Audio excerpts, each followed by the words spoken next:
नमस्कार दोस्तों, स्वागत है आप सभी का आपके अपने इस YouTube चैनल धीवर एकेडमी पर। दोस्तों, आज का जो हमारा क्लास होने वाला है वो क्लास नंबर 9वां होने वाला है।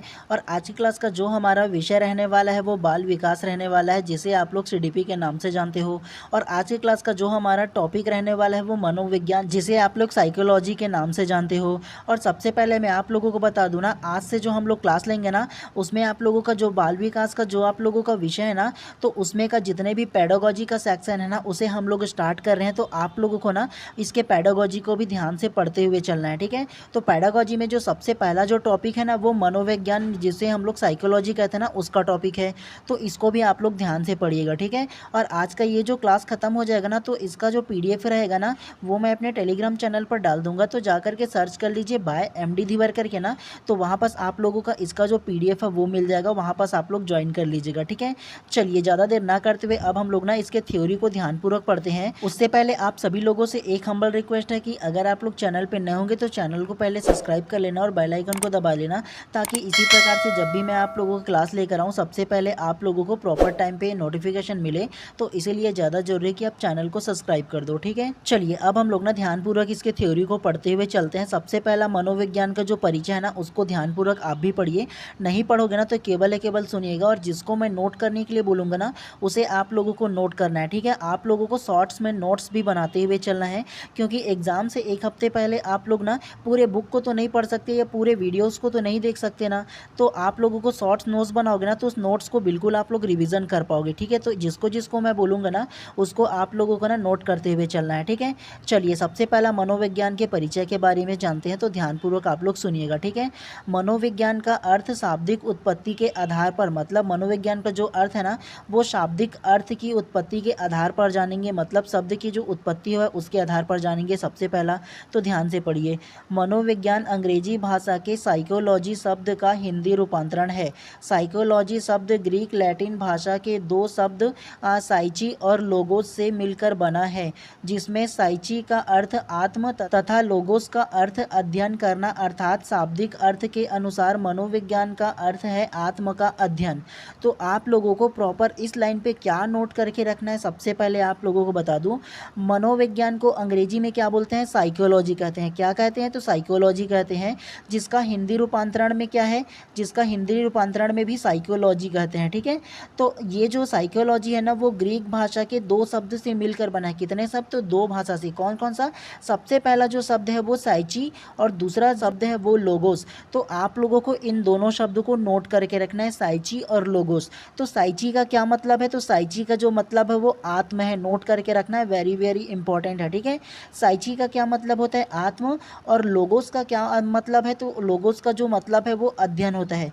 मतलब दोनों मिलाकर बोला जाए ना तो वो आत्म का अध्ययन कहलाता है। ये आप लोगों को नोट करके रखना है, वेरी वेरी इंपॉर्टेंट है, ठीक है। चलिए नेक्स्ट को पढ़ते हैं। मनोविज्ञान के अध्ययन को लेकर मत, मतलब जो मनोविज्ञान है ना उसके अध्ययन को लेकर के अलग अलग वैज्ञानिकों जो है ना मनोवैज्ञानिक, उसमें अलग अलग मत है, ठीक है। तो मनोवैज्ञानिकों के अलग अलग दार्शनिकों ने अलग अलग रूप में व्याख्या दिया है। तो ध्यान से पढ़िए। सबसे पहले इसमें मनोवैज्ञानिक दिया है, मत दिया है और शताब्दी दिया है। सबसे पहले अरस्तु प्लेटो डेकार्त के अनुसार आत्म का विज्ञान। तो मनोविज्ञान को क्या माना है अरस्तु प्लेटो और डेकार्त ने, तो आत्म का विज्ञान माना है 16वीं शताब्दी में। दूसरा पैम्पोलॉजी के अनुसार मन व मस्तिष्क का विज्ञान माना है। ये जो साइकोलॉजी है उसको, मतलब मनोविज्ञान है उसको क्या माना है, तो मन व मस्तिष्क का विज्ञान माना है 17वीं 18वीं शताब्दी में। तीसरा विल्हेम वुंट और विलियम जेम्स जो है ना वो चेतना का विज्ञान माना है 19वीं शताब्दी में। और चौथा JB वॉटसन है ना वो व्यवहारवाद का विज्ञान माना है वर्तमान में, मतलब 20वीं शताब्दी में। तो इसे आप लोगों को नोट करके रखना है। अलग अलग वैज्ञानिकों के अनुसार जो अलग अलग मत दिया है ना उसको आप लोग नोट करके रखिएगा, ठीक है। चलिए नेक्स्ट को ध्यान से पढ़िए। मनोविज्ञान का अध्ययन करता है। तो मनोविज्ञान किसका अध्ययन करता है इसको जानते हैं। उपरोक्त विचारों एवं मत के आधार पर मनोविज्ञान मानसिक क्रियाओं, अनुभव तथा व्यक्त व अव्यक्त दोनों प्रकार के व्यवहार का एक क्रमबद्ध तथा वैज्ञानिक अध्ययन करता है। नेक्स्ट को पढ़िए। मनोविज्ञान के जनक। तो मनोविज्ञान के कौन कौन जनक है ये फर्स्ट को पढ़ो। केलर के अनुसार आदि मनोविज्ञान का जनक अरस्तु को माना जाता है। तो केलर के अनुसार, किसके अनुसार, केलर के अनुसार आदि मनोविज्ञान के जनक किसे माना जाता है, तो अरस्तु को माना जाता है। नोट करके रखिएगा, IMP है, ठीक है। नेक्स्ट को पढ़िए। आधुनिक मनोविज्ञान का जनक Wilhelm Wundt Germany, William James America के। ठीक है, तो आधुनिक मनोविज्ञान के जनक किसे माना जाता है, तो विल्हेम वुंड को माना जाता है जो जर्मनी के निवासी है, इसको नोट करना है। और विलियम जेम्स को नोट करना है जो अमेरिका के निवासी, इसे भी आप लोगों को नोट करना है। ठीक है, नेक्स्ट को पढ़िए। शिक्षा मनोविज्ञान के जनक किसे माना जाता है, तो शिक्षा मनोविज्ञान के जनक एडवर्ड एल थार्नडाइक को माना जाता है। शिक्षा मनोविज्ञान के जनक किसे माना जाता है, एडवर्ड एल थार्नडाइक को माना जाता है, इसे भी नोट करना है। ठीक है, पूछा जा सकता है प्रश्न, शिक्षा मनोविज्ञान के जनक कौन है, ऑप्शन दे देगा तो क्या करोगे, तो नोट करके रखना है और याद रखना है आप लोगों को। ठीक है, चलिए नेक्स्ट को ध्यान से पढ़िए। मनोविज्ञान की परिभाषा को जानते हैं। अब सबसे पहला जानिए स्किनर के अनुसार। स्किनर ने ना मनोविज्ञान की परिभाषा क्या दिया है, ध्यान से पढ़िए। मनोविज्ञान व्यवहार व अनुभव का विज्ञान है जो जीवन की सभी परिस्थितियों में प्राणी की क्रियाओं का अध्ययन करता है। तो स्किनर के अनुसार ये जो परिभाषा है उसे नोट कर लीजिएगा। नेक्स्ट को पढ़िए मैकडूगल के अनुसार। मनोविज्ञान जीवित वस्तुओं के व्यवहार का विज्ञान है। तो मनोविज्ञान क्या है, जीवित वस्तुओं के व्यवहार का विज्ञान है, मैकडूगल ने कहा है। नेक्स्ट को पढ़िए क्रो एंड क्रो के अनुसार। मनोविज्ञान मानव व्यवहार एवं मानव संबंधों का अध्ययन है, क्रो एंड क्रो के अनुसार। नेक्स्ट को पढ़िए जेबी वाटसन के अनुसार। मनोविज्ञान व्यवहार का विशुद्ध व धनात्मक विज्ञान है। तो इसे भी आप लोगों को नोट करके रखना है। ठीक है, चलिए नेक्स्ट को पढ़ते हैं मनोविज्ञान का इतिहास के बारे में। थोड़ा सा जो मनोविज्ञान का इतिहास जो है ना उसको ध्यानपूर्वक थोड़ा सा आप लोग पढ़ लो। ठीक है, तो ध्यान से फर्स्ट को पढ़ो। मनोविज्ञान का क्षेत्र मानव के व्यवहार पक्ष से संबंधित है। प्राचीन काल से मनोविज्ञान को कभी भी पृथक विषय के रूप में नहीं माना गया है। पूर्व में यह विषय व इसके शाखा शिक्षा मनोविज्ञान दर्शन का अंग था। नेक्स्ट को पढ़ो। मनोविज्ञान को पहले पृथक से विषय के रूप में नहीं पढ़ा जाता था। नेक्स्ट को पढ़िए मनोविज्ञान दर्शन शास्त्र के अंतर्गत एक छोटा सा प्रकरण था। नेक्स्ट को पढ़िए मनोविज्ञान शब्द का प्रथम प्रयोग 1590 ईस्वी में रुडोल्फ गोयकल ने किया। तो इसे आप लोगों को नोट करके रखना है। ठीक है, मनोविज्ञान शब्द का प्रथम प्रयोग किसने किया था, तो 1590 में ना रुडोल्फ गोयकल ने किया था, इसे आप लोगों को नोट करना है। ठीक है, नेक्स्ट को पढ़िए। विल्हेम वुंड को प्रयोगात्मक मनोविज्ञान का जनक कहा जाता है। तो किसे प्रयोगात्मक मनोविज्ञान का जनक कहा जाता है, विल्हेम वुंड को कहा जाता है, नोट करके रखना है। ठीक है, विल्हेम वुंड ने सन 1879 ईस्वी में जर्मनी के लिम्पजिंग शहर में मनोविज्ञान की प्रथम प्रयोगशाला स्थापित किया। तो किसने सबसे पहला मनोविज्ञान का प्रयोगशाला स्थापित किया, क्वेश्चन पूछा जा सकता है, विल्हेम वुंड ने, नोट करके रखना है, वेरी वेरी इंपॉर्टेंट है। ठीक है, कब किया, तो 1879 में किया है। कहाँ किया है, तो जर्मनी में किया है। जर्मनी के किस शहर में, तो लिम्पजिंग शहर में। ठीक है, मनोविज्ञान की प्रथम प्रयोगशाला स्थापित किया, नोट करके रखना है, पूछा जाता है ऐसे प्रश्न। ठीक है, चलिए नेक्स्ट को पढ़ते हुए चलते हैं। इसी प्रकार से इसमें जितने भी है ना सारे के सारे इंपॉर्टेंट रहता है। ठीक है, जिसको जिसको नोट करने के लिए बोला सारी चीज़ को नोट करके रखिएगा आप लोग। ठीक है, चलिए नेक्स्ट को ध्यान से पढ़ते हैं। मनोविज्ञान का संप्रदाय के बारे में जानते हैं। सबसे पहला रचनावाद क्या है, इसके बारे में जानते हैं। तो इसमें जितने भी अलग अलग संप्रदाय जो है ना उसको आप लोगों को याद रखना है, वेरी वेरी इंपॉर्टेंट रहेगा। ठीक है, चलिए फर्स्ट को ध्यान से पढ़िए। संरचनावाद, स्ट्रक्चरलिज्म, प्रथम एवं प्राचीनतम। तो ये जो संरचनावाद जो है ना वो सबसे प्रथम है और प्राचीनतम जो संप्रदाय है इसे आप लोगों को याद रखना है। ठीक है, फर्स्ट को ध्यान से पढ़िए। इस संप्रदाय का प्रतिपादक विल्हेम वुंड था। तो कौन है, तो विल्हेम वुंड था, जर्मनी की ये मनोवैज्ञानिक है। ठीक है, तो कब किया था, 1890 ईस्वी में ना यह मनोविज्ञान का प्राचीनतम एवं प्रथम संप्रदाय है। तो 1890 में इन्होंने जो संरचनावाद है ना उसका प्रयोग किया था। ये बात आप लोगों को याद रखना है, कब, तो 1890 में किया था। नेक्स्ट को पढ़िए समर्थन। तो इसका जो संप्रदाय है रचनावाद को, इसका समर्थन किसने दिया है, A.B. टिचनर ने दिया है, एडलर व बैडफोर्ड द्वारा। तो इतने जो वैज्ञानिक है ना मनोवैज्ञानिक, इन्होंने ना संरचनावाद का समर्थन किया है। ठीक है, उस नेक्स्ट को पढ़िए। वुंड के समय में मनोवैज्ञानिक अंतर्निरीक्षण द्वारा मन की संरचना का विश्लेषण कर रहे थे, इसलिए उन्हें संरचनावादी कहा गया। नेक्स्ट को ध्यान से पढ़िए। संरचनावाद संप्रदाय का प्रबल आलोचक विल्हेम जेम्स था। तो संरचनावाद के आलोचक कौन था, तो विल्हेम जेम्स ना इसका आलोचक था। नेक्स्ट को पढ़िए। संरचनावादी दृष्टिकोण के अनुसार सीखने में सामाजिक अंतःक्रिया महत्वपूर्ण है।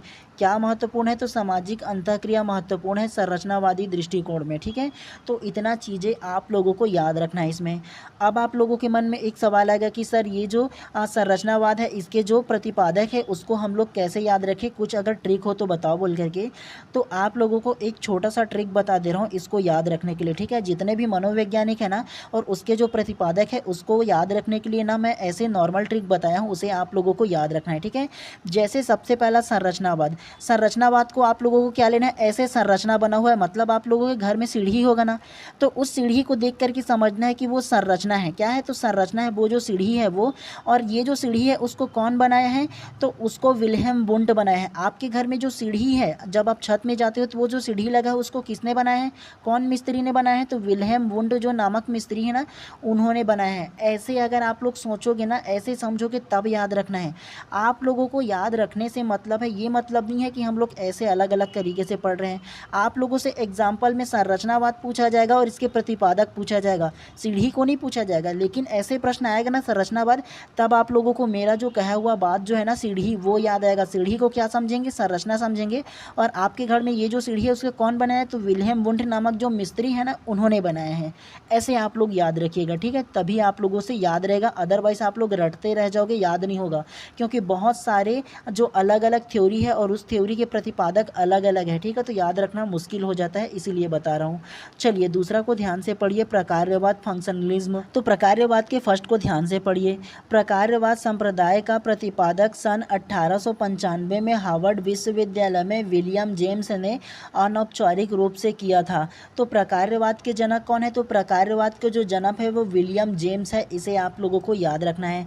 नेक्स्ट को पढ़िए। इस संप्रदाय का मूल विषय वस्तु चेतना के कार्य है। तो इस संप्रदाय का मूल वस्तु क्या है, तो चेतना का कार्य है, इसे आप लोगों को याद रखना है। नेक्स्ट को पढ़िए। प्रसिद्ध अमेरिकन शिक्षण शास्त्री जॉन डीवी प्रकार्यवाद संप्रदाय के प्रमुख संस्थापक थे। तो प्रकार्यवाद के प्रमुख संस्थापक कौन थे, तो जॉन डीवी को प्रकार्यवाद के ना प्रमुख संस्थापक माना जाता है। लेकिन प्रकार्यवाद सिर्फ बोला जाए तो विलियम जेम्स आप लोगों को लेना है। ठीक है, नेक्स्ट को पढ़िए। यह संप्रदाय सहचर्य के नियम पर जोर देता है। नेक्स्ट को पढ़िए। विलियम जेम्स का विश्वास था कि मानव की संरचना पर ध्यान देने की बजाय मनोविज्ञान को इस बात पर ध्यान देना चाहिए कि मानव अपने व्यवहार में होने वाले परिवर्तन से निपटने के लिए किस प्रकार कार्य करता है। जॉन डीवी ने प्रकार्यवाद का समर्थन किया। तो किसने समर्थन किया, तो जॉन डीवी ने प्रकार्यवाद का समर्थन किया। ये बात आप लोगों को याद रखना है। और प्रकार्यवाद का जनक कौन है, तो विलियम जेम्स है, ये बात भी आप लोगों को याद रखना है। पर का कार्य किसका कार्य, तो दूसरों का कार्य कौन करता है, तो दूसरों का जो कार्य है ना वो विलियम जेम्स करता है। ठीक है, दूसरों का मदद करने का कार्य कौन करता है, विलियम जेम्स करता है। ऐसे आप लोगों को याद रखना है। चलिए थर्ड को ध्यान से पढ़िए, व्यवहारवाद बिहेवियरिज्म। फर्स्ट को ध्यान से पढ़िए। इस संप्रदाय का प्रतिपादक सन 1913 ईस्वी में जेबी वॉटसन ने किया था। तो व्यवहारवाद संप्रदाय का जो प्रतिपादक है वो कौन है, तो जेबी वॉटसन है। ये बात आप लोगों को याद रखना है। और जेबी वॉटसन को याद रखने का जो तरीका है ना व्यवहारवाद का, तो आप लोगों को क्या याद रखना है कि व्यवहारवाद की वॉट लगाने वाला कौन है, वॉटसन है। आपके जो बिहेवियर है, आपके जो व्यवहार है उसका वॉट कौन लगाता है, तो वो वॉटसन जो है ना वो व्यवहारवाद का वॉट लगा देता है। ऐसे आप लोगों को समझना है। चलिए नेक्स्ट को पढ़िए। मनोविज्ञान को विज्ञान का दर्जा व्यवहारवाद संप्रदाय ने दिलाया। नेक्स्ट को पढ़िए। व्यवहारवाद संबोध प्रयोग एवं दर्शन पर बल देता है। व्यवहारवाद ने उद्दीपन और अनुक्रिया को जन्म दिया। नेक्स्ट को पढ़िए। वॉटसन के अनुसार एक विज्ञान के रूप में विज्ञान तथा सत्यापन करने की योग्यता है, इस पर ध्यान केंद्रित करना चाहिए। उन्होंने मनोविज्ञान को व्यवहार के अध्ययन अथवा अनुक्रियाओं जिसका मापन किया जा सके के रूप में परिभाषित किया। तो आप लोगों को इसमें इतना याद रखना है, केवल ज़्यादा जो याद रखने वाली बात है ना ये जो व्यवहारवाद है वो, और उसका जो प्रतिपादक है उसको आप लोगों को याद रखना। तो व्यवहार की वॉट लगाने वाला कौन था, तो वॉटसन था। ऐसे आप लोगों को इसको याद रखना है। ठीक है, चलिए चौथा को ध्यान से पढ़िए। समग्रवाद गेस्टाल्ट। तो समग्रवाद को किसने प्रतिपादित किया, इसके बारे में फर्स्ट में जानते हैं। हैं इस संप्रदाय के संस्थापक मैक्स वर्दीमन हैं। तो ये जो समग्रवाद है उसे आप लोगों को कैसे याद रखना है। समग्रवाद को अगर पढ़ोगे ना तो देखो इसमें म जो है ना वो छिपा हुआ है, दूसरा में म लिखा है और म से आप लोग क्या लोगे, तो म से मैक्स वर्दीमन ले लोगे। ऐसे आप लोग थोड़ा सा ट्रिक लगा लो, अपना नोट्स जो शॉर्ट में बनाओगे ना उसमें म से मैक्स वर्दीमन ऐसे लिख लेना, तो ऐसे आप लोगों को समझ में आ जाएगा, वरना रटते रहोगे कभी याद नहीं हो जाएगा। ठीक है, नेक्स्ट को पढ़िए। कोहलर, कोफ्को तथा वर्दीमन ने प्रत्यक्षिक अनुभवों के संगठन को संपूर्ण माना, अर्थात यह संप्रदाय प्रत्यक्षीकरण तथा अनुभवों के संगठन पर जोर देता है। चलिए पांचवा को पढ़िए, मनोविश्लेषणवाद साइकोलारिज्म। फर्स्ट को ध्यान से पढ़िए। इस संप्रदाय के संस्थापक सिगमंड फ्रायडे हैं। तो इसको आप लोगों को कैसे याद रखना है, मनोविश्लेषणवाद। तो मनोविश्लेषणवाद में देखो ये जो शाह है ना, ये वाला जो शाह है ना, उससे आप लोग सा से क्या लोगे, तो इस सा से आप लोग लेगो सिगमंड फ्रायडे, ऐसे याद रखोगे। मनोविश्लेषणवाद किसने दिया, तो मनोविश्लेषणवाद इसमें देखो सा है, सा से सिगमंड फ्रायडे ने दिया है, ऐसे याद रखना है। नेक्स्ट को पढ़िए। सिगमंड फ्रायड के अनुसार मानव व्यवहार तथा व्यक्तित्व अचेतन इच्छाओं एवं द्वंद्वों का गतिशील प्रदर्शन है। इसके अनुसार मानव स्वभाव को आनंद प्राप्ति की इच्छाओं की संतुष्टि के लिए अभिप्रेरणा बनाया। नेक्स्ट को पढ़िए। सिगमंड फ्रायड को मनोविश्लेषणवाद का जनक माना जाता है ना। तो सिगमंड फ्रायड को क्या माना जाता है, तो मनोविश्लेषणवाद के जनक कहा जाता है। ये बात आप लोगों को याद रखना है और याद रखने का तरीका एकमात्र यही है, सा से आप लोग यही ले सकते हो सिगमंड फ्रायड करके, उसके अलावा कोई ऑप्शन नहीं है। ठीक है, चलिए छठवा को ध्यान से पढ़िए। निर्मिततावाद कंट्रविज्म। सबसे फर्स्ट को ध्यान से पढ़ो। इस संप्रदाय के संस्थापक जीन पियाजे है तथा इसका समर्थन जेरोम ब्रूनर लेव वाइगोस्की द्वारा किया गया। तो ये जो निर्मिततावाद जो है ना, तो इसके संप्रदाय के संस्थापक कौन है, तो जीन पियाजे है। इसे आप लोगों को याद रखना है। कैसे याद रखोगे, तो ये बात बताओ। निर्मिततावाद मतलब निर्मित मतलब क्या होता है, किसी चीज़ को बनाना, और बनाने वाला कौन है, तो बनाने वाला जो हलवाई है वो जीन पियाजे है, ऐसे आप लोग समझ लीजिएगा। ठीक है, निर्मिततावाद मतलब किसी चीज़ को बनाना, किसी चीज़ को बनाना का काम कौन करता है, तो जीन पियाजे करता है। ठीक है, चलिए नेक्स्ट को पढ़िए। इस संप्रदाय में मन की तुलना कंप्यूटर से की गई है। तो कौन से संप्रदाय में मन की तुलना कंप्यूटर से की गई है, तो निर्मिततावाद में की गई है। इसको आप लोगों को याद रखना है। ठीक है, चलिए नेक्स्ट को इसी प्रकार से पढ़ते हुए चलते हैं। चलिए सातवां को ध्यान से पढ़िए। प्रेरकीवाद मोटिवेशनलिज्म। तो ये जो मोटिवेशनलिज्म है ना, उसको आप लोगों को कैसे याद रखना है, इसके जो प्रतिपादक है उसको तो ध्यान से पहले पढ़िए। इस संप्रदाय के संस्थापक विलियम मैकडूगल है। तो प्रेरकीवाद के जो संस्थापक है वो कौन है, तो प्रेरकीवाद के जो संस्थापक है वो विलियम मैकडूगल है। ये बात आप लोगों को याद रखना। और कैसे याद रखना है, प्रेरकीवाद को क्या बोलते हैं हम लोग, मोटिवेशन बोलते हैं। क्या बोलते हैं, तो प्रेरकीवाद को क्या बोलते हैं, लिज्म बोलते हैं, है ना। और मोटिवेशन कौन देता है आपको, तो मोटिवेशन जो देता है वो विलियम मैकडूगल देता है। कौन देता है आपको, जो मोटिवेशन देता है वो विलियम मैकडूगल देता है, ऐसे समझना। कैसे, तो प्रेरकीवाद को अंग्रेजी में मोटिवेशन कहते हैं और मोटिवेशन जो देता है वो मैकडूगल देता है, ऐसे आप लोग समझ सकते हो। या मोटिवेशन का फर्स्ट वर्ड जो है ना वो आप लोग का मैकडूगल से आता है, एम से मैकडूगल और एम से मोटिवेशन, ऐसे भी याद कर सकते हो। ठीक है, चलिए नेक्स्ट को पढ़िए। इस संप्रदाय में 14 मूल प्रवृत्ति और इसकी क्रिया पर बल दिया गया है।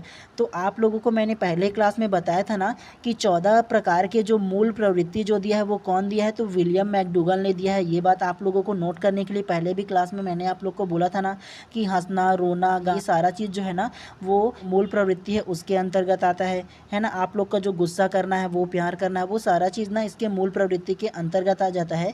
और विलियम मैकडूगल ने 14 प्रकार की जो मूल प्रवृत्ति है इसको बताया है, तो इसको आप लोगों को याद रखना है। ठीक है, चलिए आठवां को पढ़ते हुए चलते हैं। मानवतावाद ह्यूमनिज्म के बारे में सबसे फर्स्ट को ध्यान से पढ़िए। इस संप्रदाय के संस्थापक अब्राहम मैस्लो है। तो ह्यूमनिज्म या मानवतावाद के प्रतिपादक कौन है, तो मानवतावाद के प्रतिपादक अब्राहम मैस्लो है। माँ से मानवतावाद और माँ से मैस्लो भी जान सकते हो। या मानवतावाद की जो थ्योरी है वो कौन देता है, तो वो अब्राहम मैस्लो देता है। मतलब मानवता की हमेशा गुहार कौन लगाता है जी, तो अब्राहम मैस्लो हमेशा मानवतावाद की गुहार लगाते रहता है, ऐसे समझना है। ठीक है, नेक्स्ट को पढ़िए। इस संप्रदाय में मानव की आवश्यकताओं तथा आत्मानुभूति पर विशेष बल दिया गया है। नेक्स्ट को पढ़िए। मानव जीवन में 5 मांग की उल्लेख है। तो किसने 5 मांग का उल्लेख किया है, अब्राहम मैस्लो ने। कौन कौन सा, शारीरिक सुरक्षा, सामाजिक सम्मान व आत्मसिद्धि। तो ये 5 जो मांग जो है ना इसके आप लोगों को नोट के रखना है। 5 मांग किसने दिया था, तो अब्राहम मैस्लो ने दिया है।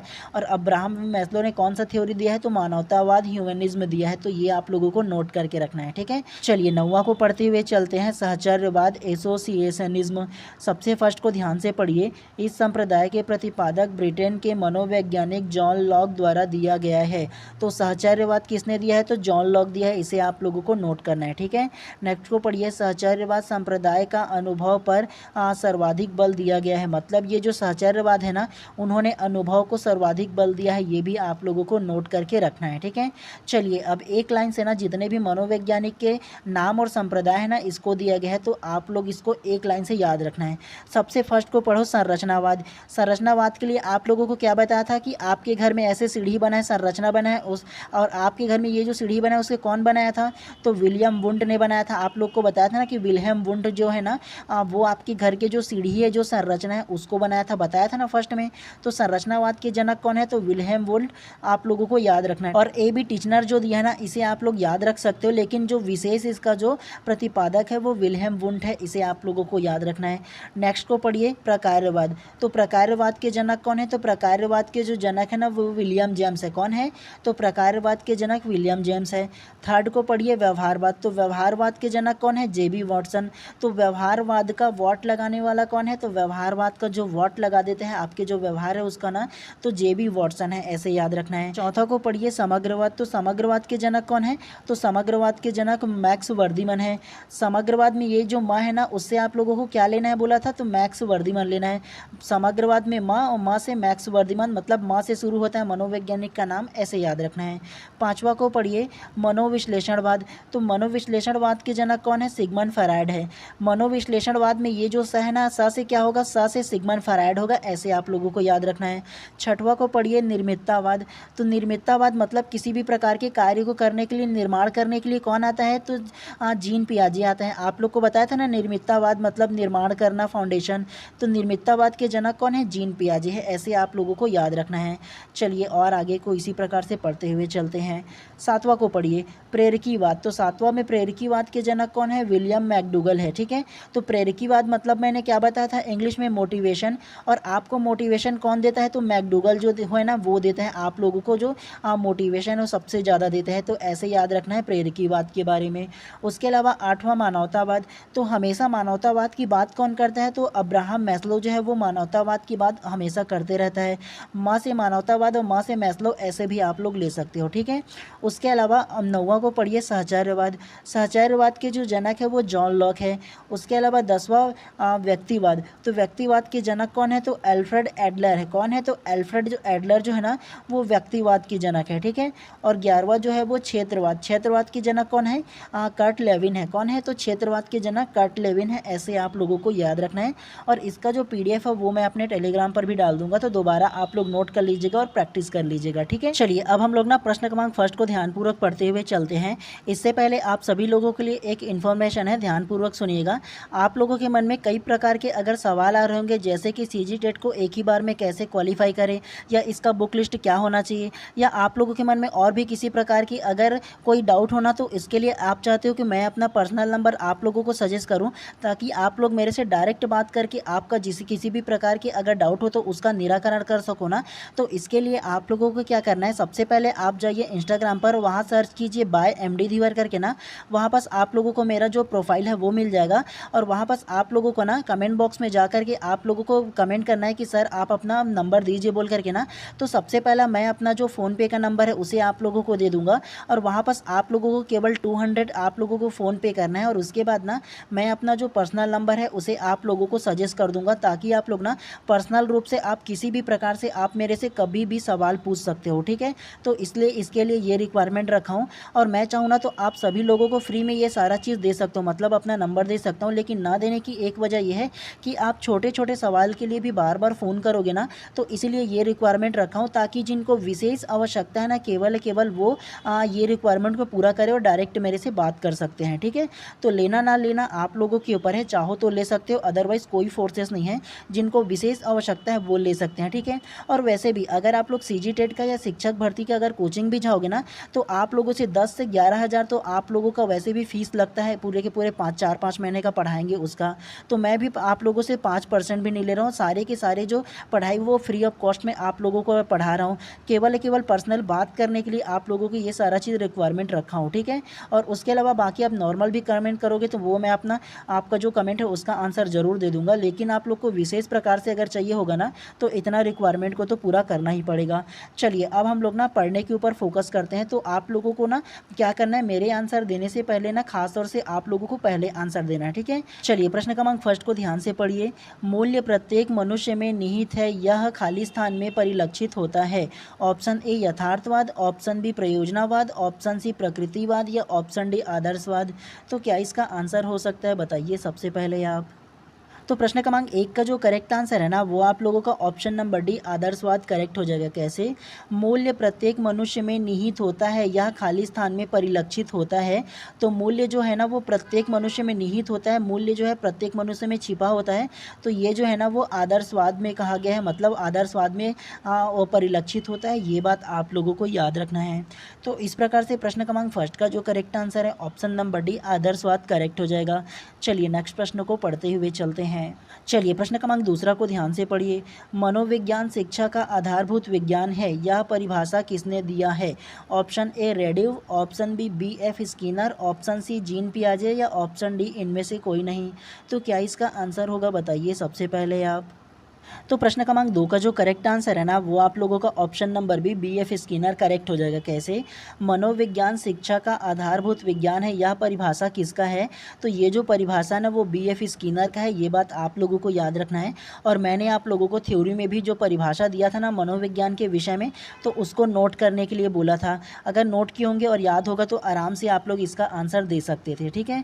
तो इस प्रकार से प्रश्न क्रमांक 2 का जो करेक्ट आंसर है ऑप्शन नंबर बी जो है करेक्ट हो जाएगा। चलिए नेक्स्ट प्रश्न को पढ़ते हुए चलते हैं। चलिए प्रश्न क्रमांक 3 को ध्यान से पढ़िए। मनोविज्ञान प्रारंभ में निम्न में से किसका अंग था? ऑप्शन ए दर्शन शास्त्र, ऑप्शन बी तर्क शास्त्र, ऑप्शन सी भौतिक शास्त्र या ऑप्शन डी समाज शास्त्र। तो क्या इसका आंसर होगा, बताइए सबसे पहले आप। तो प्रश्न क्रमांक 3 का जो करेक्ट आंसर है ना वो आप लोगों का ऑप्शन नंबर ए दर्शन शास्त्र करेक्ट हो जाएगा। कैसे? मनोविज्ञान प्रारंभ में निम्न में से किसका अंग था?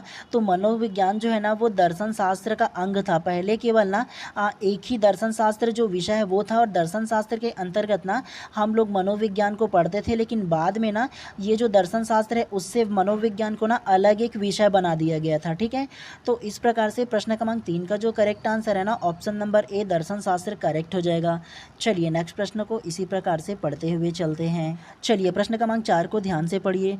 विद्यार्थियों को उनकी योग्यताओं, बौद्धिक क्षमताओं एवं अभिरुचियों से अवगत कराने के लिए आवश्यक है। ऑप्शन ए प्रेरणात्मक कहानियाँ, ऑप्शन बी शैक्षिक निर्देशन, ऑप्शन सी मनोवैज्ञानिक मापन या ऑप्शन डी शिक्षक निर्देशन। तो क्या इसका आंसर होगा, बताइए सबसे पहले आप। तो प्रश्न क्रमांक 4 का जो करेक्ट आंसर है ना वो आप लोगों का ऑप्शन नंबर बी शैक्षिक निर्देशन करेक्ट हो जाएगा। कैसे? विद्यार्थियों को उनकी योग्यताओं, भौतिक क्षमताओं एवं अभिरुचियों से अवगत कराने के लिए ना शैक्षिक निर्देशन तो आवश्यक है ना जी, हैं। आप जब किसी जो बच्चे हैं, जो बालक है, उसको शैक्षिक निर्देशन दोगे, पढ़ने लिखने का ज्ञान दोगे, अच्छा नॉलेज दोगे और पढ़ने के महत्व को समझाओगे, तब ना उसकी योग्यता उभरेगा और उसमें बौद्धिक क्षमताएँ आएगा, और उसकी जो रुचि है, मतलब वो किस फील्ड में फ्यूचर में जाना चाहता है, इसके बारे में उसको पता चलेगा। तो शैक्षिक निर्देशन एक जो शिक्षक है वो देता है, और उसके माध्यम से जो विद्यार्थी है ना उसमें योग्यताएं, बौद्धिक क्षमता और अभिरुचि का उजागर होता है, ठीक है। तो इस प्रकार से प्रश्न क्रमांक 4 का जो करेक्ट आंसर है ऑप्शन नंबर बी जो है करेक्ट हो जाएगा। चलिए नेक्स्ट प्रश्न को इसी प्रकार से पढ़ते हुए चलते हैं। चलिए प्रश्न क्रमांक 5 को ध्यान से पढ़िए। व्यवहारवादी का कथन है कि अधिगम का वैज्ञानिक एवं वस्तुनिष्ठ तरीके से अध्ययन करने के लिए 2 प्रमुख चीज़ों की आवश्यकता है, ये क्या है?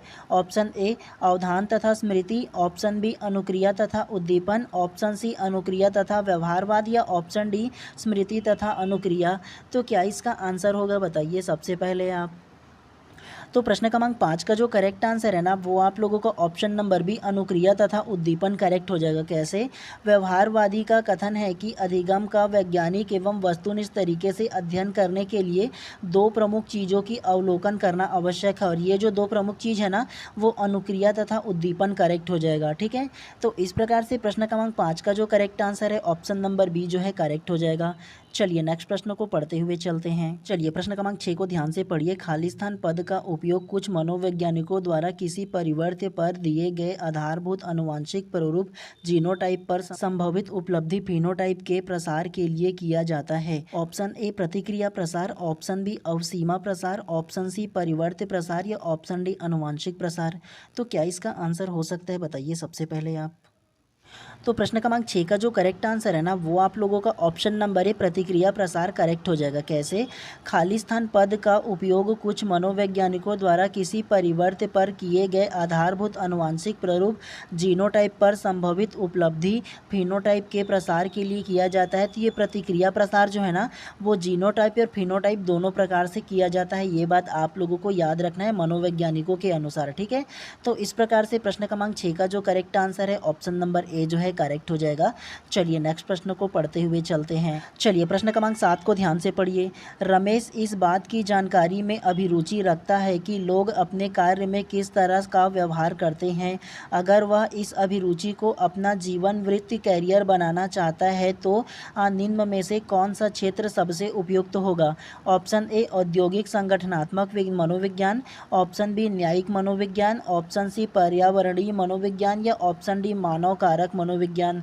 तो क्या इसका आंसर होगा, बताइए सबसे पहले आप।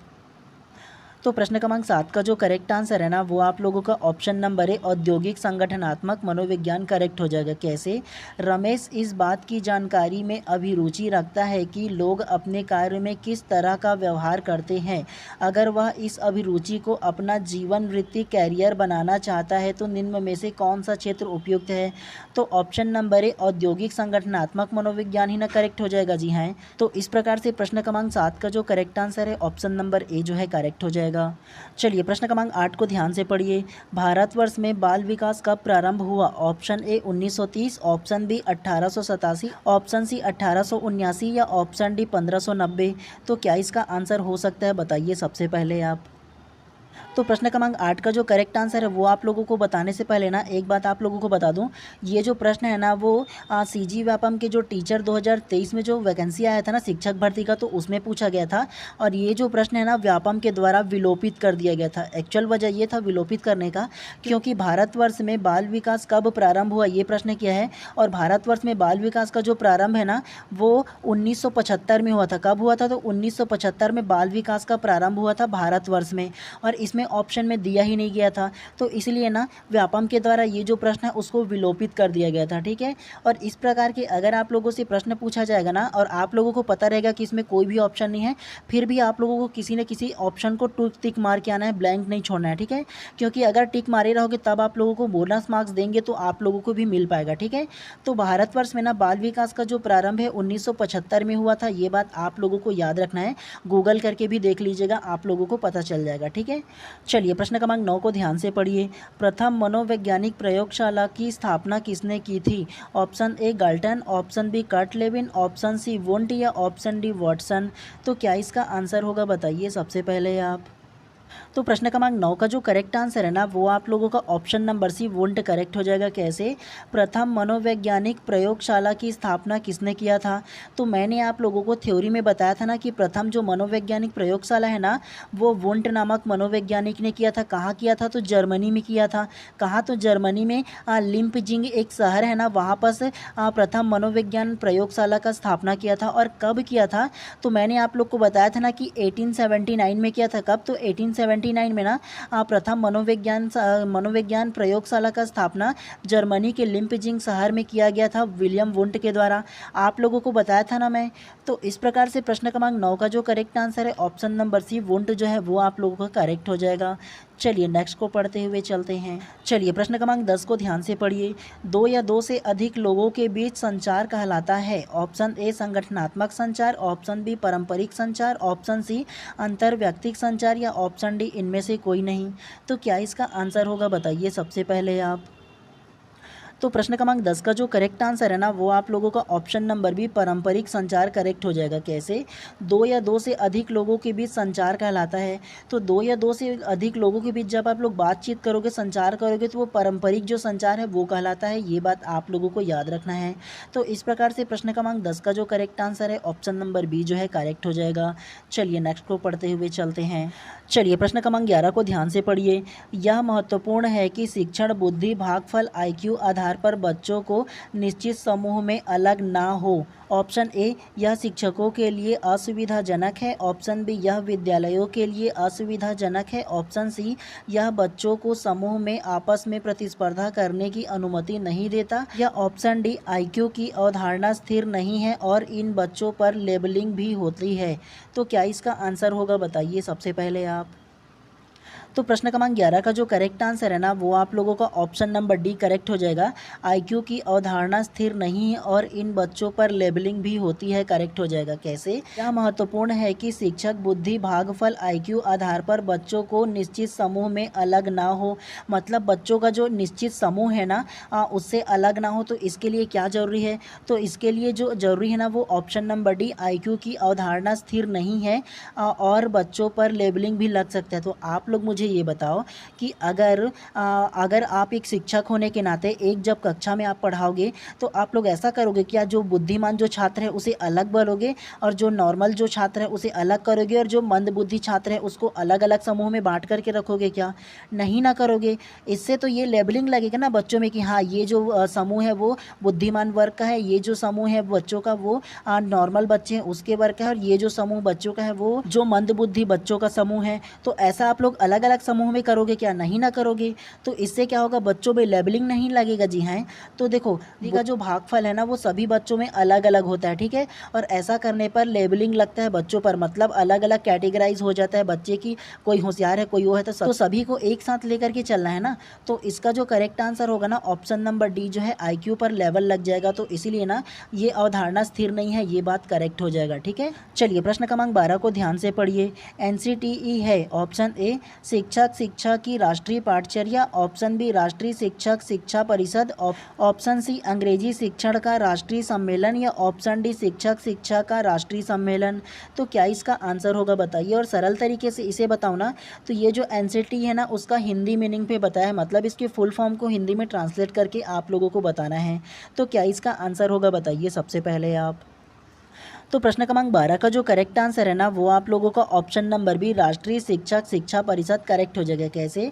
NCTE है बोला है, और NCTE का फुल फॉर्म बोलो ना तो national council of teacher education है, जिसे हिंदी में ना राष्ट्रीय शिक्षक शिक्षा परिषद बोलते हैं और अंग्रेजी में national council of teacher education कहते हैं, ठीक है। तो इस प्रकार से प्रश्न क्रमांक 12 का जो करेक्ट आंसर है ऑप्शन नंबर बी जो है करेक्ट हो जाएगा। चलिए नेक्स्ट प्रश्न को इसी प्रकार से पढ़ते हुए चलते हैं। चलिए प्रश्न क्रमांक 13 को ध्यान से पढ़िए। नीचे दो कथन दिए हैं, मतलब कथन 1 और कथन 2 करके दिया है, इसे आप लोगों को पढ़ने हैं और उसके बाद फिर आप लोगों को आंसर देना है, ठीक है। तो चलिए सबसे पहले कथन फर्स्ट को ध्यान से पढ़िए। संचार को शैक्षणिक संस्थानों सहित समाज को प्रभावित करने वाले सामाजिक कारकों में से एक के रूप में देखा जाता है। दूसरा कथन को पढ़िए। संचार उस मामले के लिए किसी भी समाज की सांस्कृतिक सेटिंग को विकसित करने, बनाए रखने और बदलने में मदद नहीं करता। उपरोक्त कथनों के अवलोकन में नीचे दिए गए विकल्पों में से सबसे उपयुक्त उत्तर चुनें। ऑप्शन ए कथन 1 और कथन 2 दोनों सही, ऑप्शन बी कथन 1 और कथन 2 दोनों गलत, ऑप्शन सी कथन 1 सही है लेकिन कथन 2 गलत है, या ऑप्शन डी कथन 1 गलत है लेकिन कथन 2 सही है। तो क्या इसका आंसर होगा बताइए। दोबारा पढ़ लीजिए लेकिन सही आंसर लेने की कोशिश कीजिए। तो प्रश्न क्रमांक 13 का जो करेक्ट आंसर है ना वो आप लोगों का ऑप्शन नंबर सी करेक्ट हो जाएगा। कथन 1 सही है लेकिन कथन 2 गलत है। तो सबसे फर्स्ट वाला जो कथन है उसे ध्यान से पढ़ो। संचार को शैक्षणिक संस्थानों सहित समाज को प्रभावित करने वाले सामाजिक कारकों में से एक के रूप में देखा जाता है। तो ये तो करेक्ट ना हो जाएगा जी, आपके संचार ही ने डिसाइड करता है कि समाज का जो प्रभाव किस प्रकार से होगा सामाजिक कारकों में। और दूसरा कथन को पढ़िए। संचार उस मामले के लिए किसी भी समाज की सांस्कृतिक सेटिंग को विकसित करने, बनाए रखने और बदलने में मदद नहीं करती बोला है। तो ये जो नहीं जो शब्द है ना वो इसमें गलत हो जाएगा। जो संचार है ना वो समाज की जो सांस्कृतिक सेटिंग है, मतलब जो सांस्कृतिक चली आ रही है ना उसको विकसित करने, बनाए रखने और बदलने में मदद करता है, लेकिन इसमें नहीं बोला है तो ये गलत हो जाएगा। ठीक है, तो इस प्रकार से प्रश्न क्रमांक 13 का जो ऑप्शन नंबर सी जो है करेक्ट हो जाएगा। कथन 1 सही है लेकिन कथन 2 जो है वो गलत हो जाएगा। ठीक है, ऐसे आप लोगों को ध्यान देना है। चलिए नेक्स्ट प्रश्न को इसी प्रकार से पढ़ते हुए चलते हैं। चलिए प्रश्न क्रमांक 14 को ध्यान से पढ़िए। छात्र खाली स्थान के द्वारा अनुकूलित होना सीख सकता है। ऑप्शन ए सीख कर, ऑप्शन बी स्कूल के माध्यम से, ऑप्शन सी पढ़कर या ऑप्शन डी घर पर रहकर। तो क्या इसका आंसर होगा बताइए सबसे पहले आप। तो प्रश्न क्रमांक 14 का जो करेक्ट आंसर है ना वो आप लोगों का ऑप्शन नंबर बी स्कूल के माध्यम से करेक्ट हो जाएगा। कैसे? छात्र खाली स्थान के द्वारा अनुकूलित होना सीखता है। तो जो छात्र है वो स्कूल के माध्यम से अनुकूलित होना सीखता है। अनुकूलित होने का मतलब ये है कि वातावरण में ना सामंजस्य स्थापित करना, मतलब वातावरण में जैसे माहौल है उस हिसाब से ढल जाना।